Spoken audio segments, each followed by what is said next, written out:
Danielle, thanks for joining us. Thank you so much for having me. Bonjour, hello. My name is Danielle Boyer.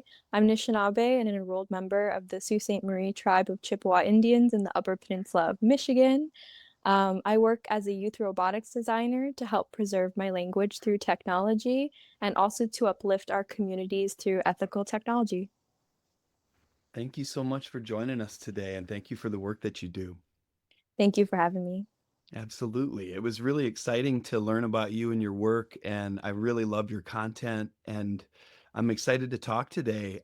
I'm really interested in hearing you talk a little bit about how you got into the tech world and what your orientation is to this work that you're doing for ethical tech to really move the sector toward ethics and toward a values oriented way of being in the world and being in a humane and sort of aligned way with Mother Earth and with humanity. Yeah, well, thank you. I got started a really long time ago in the world of like science and technology. So kind of go back to when I was 10 years old. I grew up under the poverty line and had a lot of difficulty accessing science and tech education. And in Michigan, that's kind of a big deal. Like there's a lot of the car industry here. A lot of people are in STEM. But not all of that education is accessible. And so my little sister Bree was like obsessed with like Iron Man and Wally and the comics and the movies and things. And she was like, all I want to do is build a robot. It is so cool. We were looking and looking for programs in the area, and it would cost like $400 plus to be able to participate. And for my family, that was not achievable, that was not accessible. Like, you got to eat, you know? And Mhm. so it was one of those things that kind of felt like a bummer seeing my sister miss out on that opportunity, ones that other kids could have. And so one day I was in Costco and I saw like a set of animal puppets. And I look at the puppets and I look at my mom and I was like, I have an idea. She opened it with like, oh brother, another idea. And I was like, no, like what if I taught like a animal science class for the youth in my community and we share about like science and stuff. Like I learned a lot through oral tradition and storytelling and I was like, we can do the same type of thing. And she looked at me and she said, dude, no way. You're 10, you know? And I was like, no, listen, like I have these ideas. I ended up teaching a semester long kindergarten class when I was 10. I don't know why Wow. they let me do that. I was feeding the kids sugar left and right, but it was one of those things where it kind of opened my eyes to how inaccessible a lot of science and tech education is for our community and how I don't really think that that's fair because our people, we've always been scientists, we've always been innovators. This is not a new thing. It's just continuing our legacy. And so I did that, and then I got a few years older, and I ended up having an opportunity to join my own robotics team in high school. And I was so excited because I was like, I get to fulfill my sister's dream, you know? Mhm. But when I get there, I'm one of the only girls on the team and I immediately get bullied, you know? I got drones sent to my house from the guys on the team, harassment, sexual harassment, all of those things. Spied on. It was such a heartbreaking experience because I'm like, I finally get to be here and this is Mhm. what's happening. I um I ended up founding my charity. It's called the STEAM Connection, bringing free technical education to Indigenous youths like me because I don't want anyone to have to go through those experiences of not being able to access basic educational opportunities and not to be bullied and neglected in those spaces, to have educators who represent us. But that's kind of how I got started in those things, was from my own personal experiences and saying Mm. we need to do better for our youth. Mm. Wow. Thank you for sharing your story and for choosing that path. Yeah, it's powerful to hear these stories in the water sector. There's so many stories of, as Monica Lewis Patrick, who's one of my heroes, who's the water warrior from Detroit, she talks about going from trauma to transformation. And a Mm-hmm. lot of people have these experiences of trauma that then becomes something that motivates them to dig deeper into their hearts and souls and to do something transformational. It sounds like you have absolutely done that and it's impacted Yeah. people's lives. It's a beautiful thing, and like a teaching that I grew up with and a lot of other indigenous communities grew up with as well is called the seven generations teaching. So it's that everything you do and every decision you make is for the benefit of the next seven generations. But you don't do that alone, right? It's with the wisdom and the guidance of seven generations past. So your parents, your grandparents, stuff like that. That's what always helps me know how to move forward in the decisions that I make, because Mhm. I'm not making these decisions for myself or for the benefit of myself. I want to make the world around me better for, my kids in the future, my grandkids. I want the world to be better. And so yeah, that's kind of Yeah. my guiding factor, because it's not fair when our youth are left behind.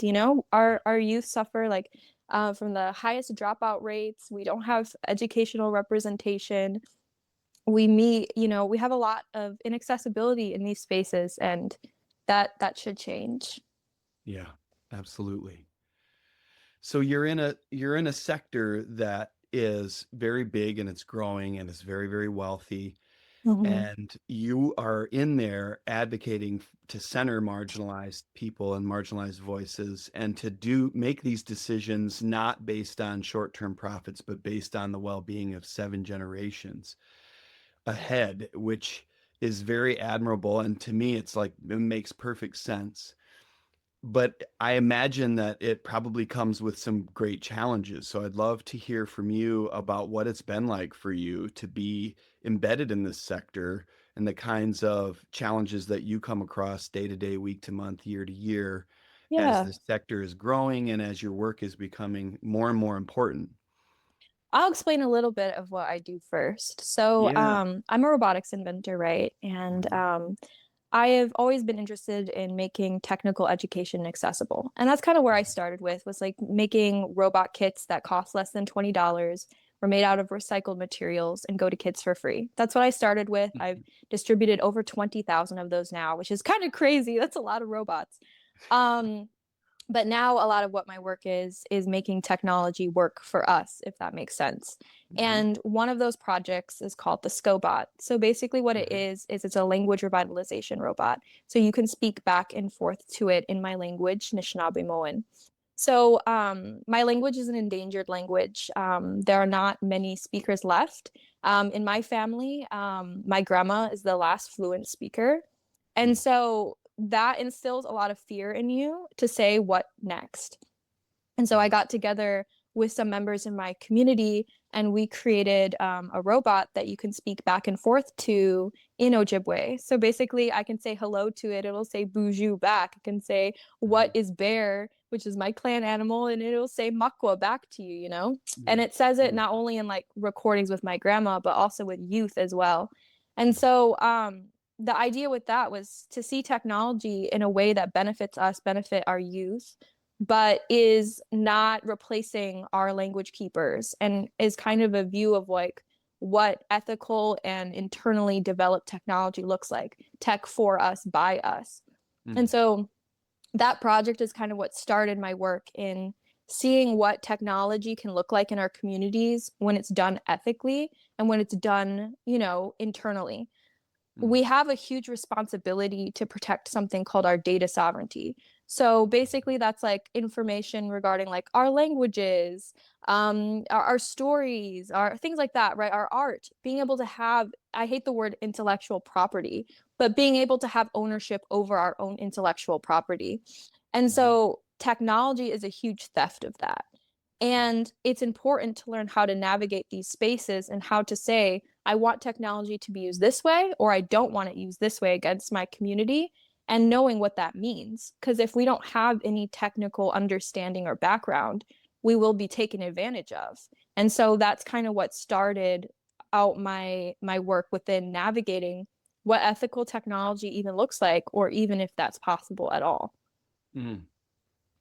Yeah. And so as you've explored this, I mean, you're engaging with AI in a different way, and I think that Yes. it's really relevant for people to hear about this because we're experiencing this invasion and this complete onslaught of hyperscale AI data centers. But Yes. Can you talk about your orientation to like what ethical AI looks like to you? Yeah, so there's a lot of issues with artificial intelligence and how it impacts our communities, not just Indigenous communities, but community everyone, you know? And Hmm. I'll start with like the language specific side of it. So, when we're using things like generative AI tools, it has a lot of harm against Indigenous languages because oftentimes companies who are like producing like AI tools to teach Indigenous languages are doing it by data scraping off the internet. So just stealing information without regard for accuracy, Right. not consulting any community members, things like that. So their output is wrong. The Yeah. other thing that they're doing is using synthetic speech, which I am very anti synthetic speech, basically Hmm. fake, automated and robot voices, because our dialects, our pronunciations should be done by human. You can't you lose a lot in translation, right? It should Right. be recordings that you're hearing. And so that is one of the biggest issues I have with generative AI within the language part of it, as well as I think AI can be helpful with functionality. So, not generative AI. I think people assume all AI is generative, and that is not the case. For example, how I use AI is for putting text to speech. So basically, when I speak vocally to my robot, it will put what I'm saying into text and it will sync the text with an audio file that then says it plays the recording in my language. So as I said, I can say hello to it. It'll translate that into text and then it will put it with an audio file. So the AI is only using the function of how I'm speaking to and from the robot, not the language itself. And that way, the vocal prompts are like only in English. That was really important to me to navigate because I don't want to use generative AI with my language. I think that there's a lot of danger there, especially with things like cloud storage, things like data centers, and I'll get into that in a second. But basically, like having information for us that's maybe run even on Wi-Fi or isn't locally run. So basically, what a locally run program is when you are running your software for, say, your AI only on your own computer and you're not using data centers. So that is kind of the ethics surrounding what I'm doing is things are locally run, completely internally developed. Everything we built is done by my team of technologists, and it doesn't engage in synthetic speech. I wanted to show ways that technology can be used to benefit our kids, just like a talking Elmo toy or things like that, Hmm. but ways where it's not stealing from us and where we don't own the outcome of what we're creating. We're not putting things into the cloud. We're not putting things into generative AI tools. Because when you put it out there, it's no longer yours. And so that was a huge ethical consideration. Hmm. On the other side, a huge issue, and a lot of people know about this, is the issue with generative AI and data centers. So basically, when you are processing AI commands, it requires a lot of processing power. So what processing power means is that it has to run on a computer, basically, to be able to answer the prompts that you're putting into ChatGPT or things like that. And so that requires physical facilities. And those facilities require a lot of water and energy. So they're actually cooled with fresh drinking water and they use a lot of electricity. And I think it's very important when we're building AI to basically divest from the use of data centers because it's not like our communities own them. They're owned by large tech corporations who often don't answer to the communities that they're building the data centers on, and they cause a lot of harm. So when we're navigating these spaces and what ethical AI looks like, those are important questions to ask. And I think people need to hear this and are actually going to love to hear this, that data centers, especially as they're being introduced now, hyperscale AI Mm-hmm. data centers are not necessary for the types of technology that you're creating. No, it's very small scale. I want to Mhm. encourage people as well when creating technology, is the biggest thing necessary? Is a generative AI model necessary? Yeah. And almost always it's a no. Not always the case. Mhm. There's a lot of positive use cases or internally developed generative AI. I don't do that, but I think it's important to be able to say what is the impact that we're having with these things, and Can we be as low impact as possible? I feel that way even about the robots that I make, the physical components, the electrical components. You're making something. When you make something, you're also making future waste. And so my robots are completely made out of recycled materials down to the electronics, because it's important that the impact that we're making is not a harmful one. That's, to me, that is something that big tech never thinks about. And there's a phrase that big tech uses a lot. It's called, we move fast and we break things, Yep. for progress. But I don't think they realize, and maybe they do, but what they're breaking is people and our communities, because we are always going to be on the receiving end of AI harm. Yes. Thank you. That's it. And so one of my questions was about the Skobot, and Mhm. without, revealing trade secrets, I think it would be very interesting for people to hear sort of about the recipe and maybe some of the history of how you got to create this and what goes into it.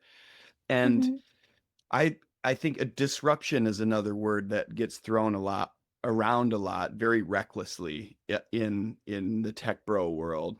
And so I Yeah. feel like what you're doing is disruptive, but with integrity and with Mhm. vision, and in a way that is like not only, you know, very inspiring, but it's something that I would like to tell my child about, Yeah. and young people who are growing up immersed in tech, to learn like, hey, there's another way of doing things, and it's like a visionary way.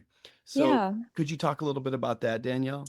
I think I'll start with how, like, why I created it. So, Yeah. I was inspired by Talking Elmo, which is like a children's toy, right?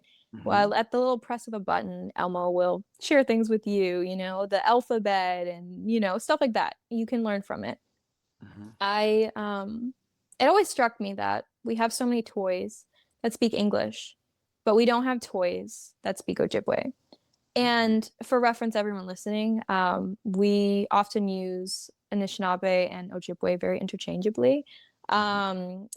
So yeah, that's context there for people who are confused. But we didn't have toys that speak Ojibwe, and I don't think that's fair for our kids who are wanting to learn our languages, who, we're losing fluency. And I think it's important to encourage our youth to want to learn and want to learn from humans, I will say. I think that tech can be fun and can be amazing and can help with archiving, but should never replace our community members ever. But yeah, the goal was like, I want to see Anishinaabe toys. Where is that? And so I got together with two of my mentors, and we ended up creating the Skobot.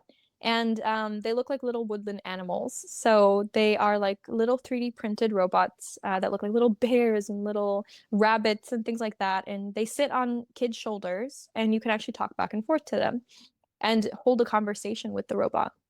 And it's very, very simple technology. When we started out with our first design, it didn't even have any artificial intelligence integrated. It was just a motion sensor that would play recordings. And so when I first created that and that version, I realized that there was a lot of work I needed to do before I scaled up, if that makes sense. I realized that I needed to investigate more about what ethical AI looks like and if it could even be done at all. Hmm. And so I spent the past 4 years interviewing different community members, so from throughout, even Turtle Island, and asking like, oh, what is your opinion of AI? What harms do you think it could have? Do you know about this? And then I realized a lot of people didn't know anything about AI. And so I had to start with educating people on what that means and what positive use cases can look like and what negative use cases can look like, saying, hey, here's examples of our communities using it for the better, but then here's examples of corporations using it against us, stealing our languages. Like OpenAI created a language like tool called Whisper, and it's fully stolen Indigenous languages without community consent. And so it's looking at those things and saying, okay, what next? And so I sat down, and said, what is the path moving forward? What are our fears here? What would be a mistake to do? And we all agreed like synthetic speech was a big no. and that was dangerous to language preservation. We also agreed we don't want things in the cloud, we don't want things in data centers, and so it was navigating that, and that took years to be able to say. And that's why I don't believe in the phrase of move fast and break things, because imagine I had just gone forward with like some AI model or integrated things like ChatGPT to make the process easier. The outcome would have been horrible and it would have caused harm. And when we build things, the outcome is not worth putting our communities in harm's way at all. If we can't create it ethically, it shouldn't be created at all, in my opinion. And it also means being able to look at it humbly and say, and know when you, and be open to making mistakes, open to being held accountable when you aren't doing something that your community wants. And so that's kind of how I navigated that. And one of the biggest like inspiration for this is my grandma. You know, she speaks Ojibwe, and she helped record the first phrases for the robot. And she basically helped me navigate a lot of that space where she was like, these are my fears with the internet, with things like that. Like, these are my fears putting our language out there. And so it was hard to even get her to record to begin with, you know, she wasn't comfortable with that.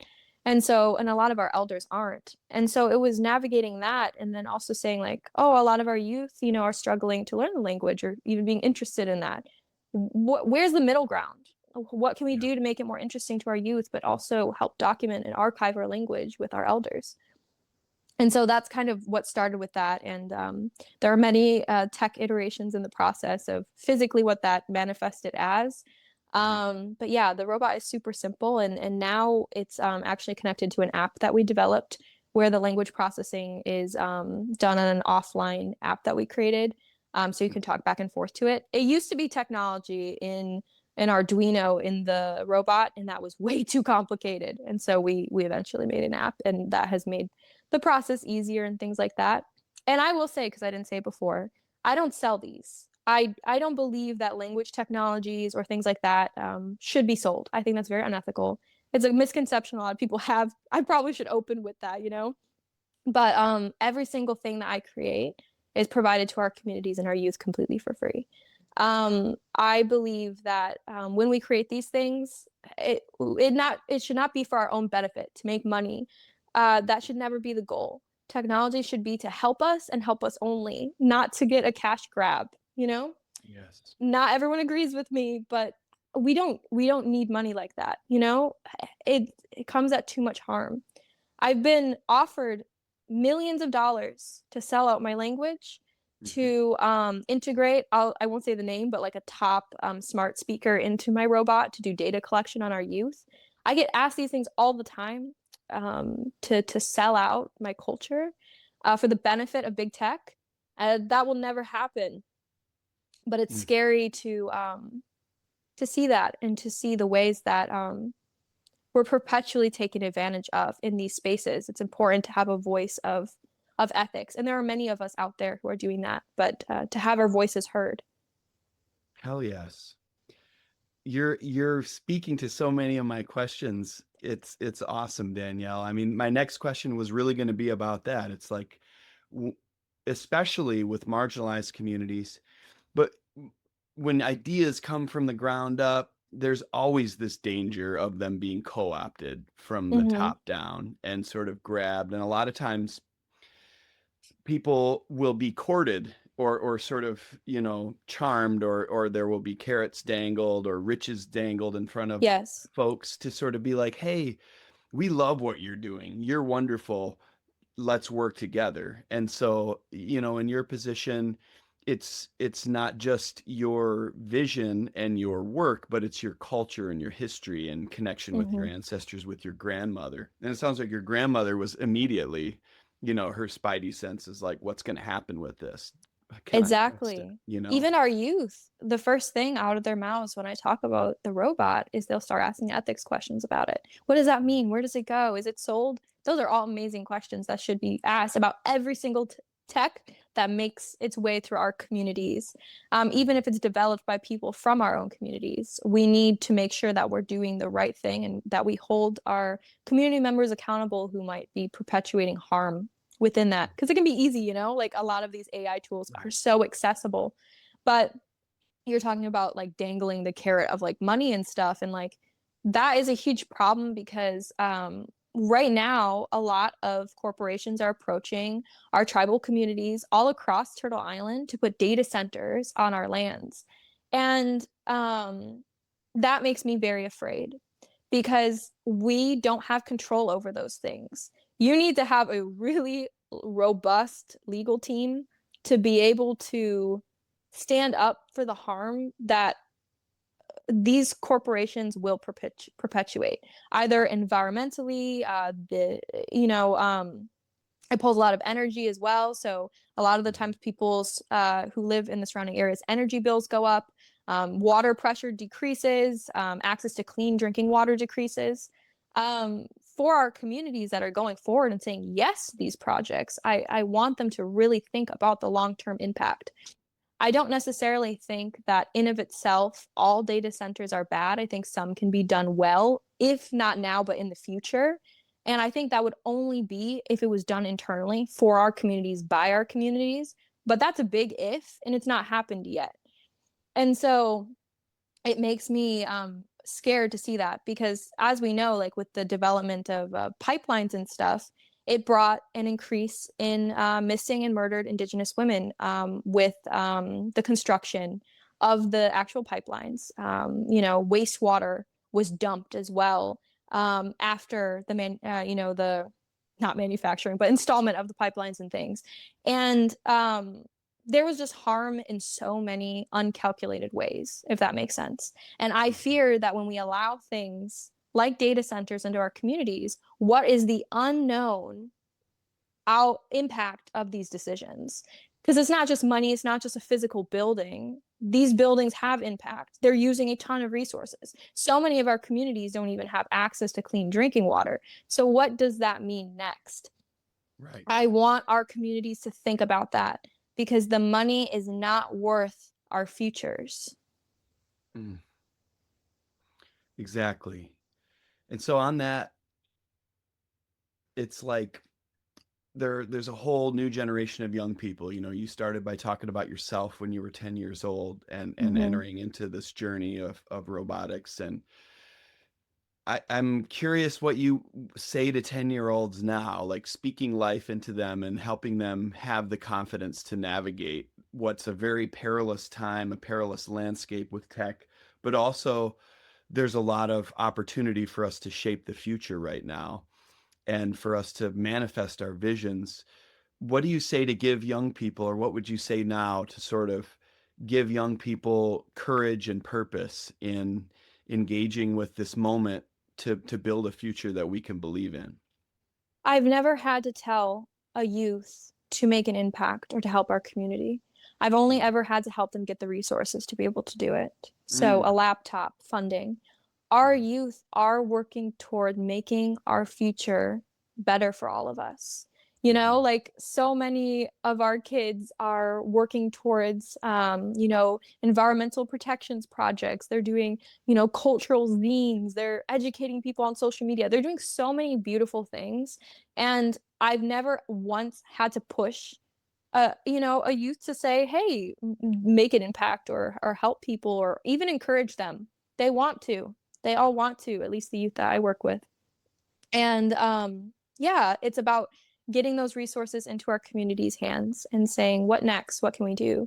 And so a lot of my work is like physically funding those ideas and helping our youth get into college programs if that's what they want, or what is the next step. Oftentimes, that's what is needed help navigating because it's difficult, like even for me, I don't have a traditional education. I didn't complete undergraduate university and things. And it's hard walking into these spaces and being taken seriously, especially when you're young, you're a woman, you don't have a degree, things like that, but you have a lot of experience. And so I think me and the youth, we're all in it together of fighting to be recognized, fighting to be listened to, and also to say, hey, our opinions matter no matter what stage of life we're in. And what now? How can we further that respect? But yeah, I've genuinely, and it's a beautiful thing. I've never had to say, like I've never even had to really say words of encouragement because um they're on it. They want to see the world be better. A lot of us feel a lot of shared fear for the future. And so it's just sharing that fear together, but sharing it through action. Yes. Yeah. Beautiful. Beautiful. So you're doing this work through your nonprofit. Can you tell folks about the nonprofit, how they can support it, how they can learn more about it, spread the word? Yeah, so I founded in 2019 an organization called the STEAM Connection. And basically, what we do is provide free technical education to Indigenous youths all across Turtle Island. And a lot of that's centered around like the Skobots and stuff like that, and as well as free educational kits and resources. And if people are interested in learning more, my website is www.steam, so STEAM, connection.org. And basically, it talks about the projects that we're up to. We even do public art installations that are youth build in Michigan. We do a lot of really cool things, and I'm always eager to share about that work, especially if people have skills that they want to share. So if they have mentorship skills or work in tech or things like that, and want to be a part of impact, I'm always looking for people who want to contribute. And my contact information is on the website as well. Fantastic. Anything else you'd like to share with our listeners and viewers in closing? Yeah, I want to encourage everyone listening that if you're a non-Indigenous person curious to learn more about our communities, I want to encourage people to especially be active in your local areas. Like a lot of our communities, we have like community centers locally, and we have classes that we put on, and we have webinars and things like that. Like learn which local community and which tribe is closest to you and see of the ways that you can potentially learn more and contribute. I think that it's important to understand that there are hundreds of our tribes and that it's most important to impact the ones that are closest to you because there are so many of us. Yes. Thank you. Beautiful. Well, keep up the good work. You have all our respect and support moving forward. And thank you so much again for taking time out of everything you're doing to speak with me and to give some inspiration and motivation to our listeners. Thank you so much for having me. In my language, thank you is miigwech, so miigwech. Miigwech.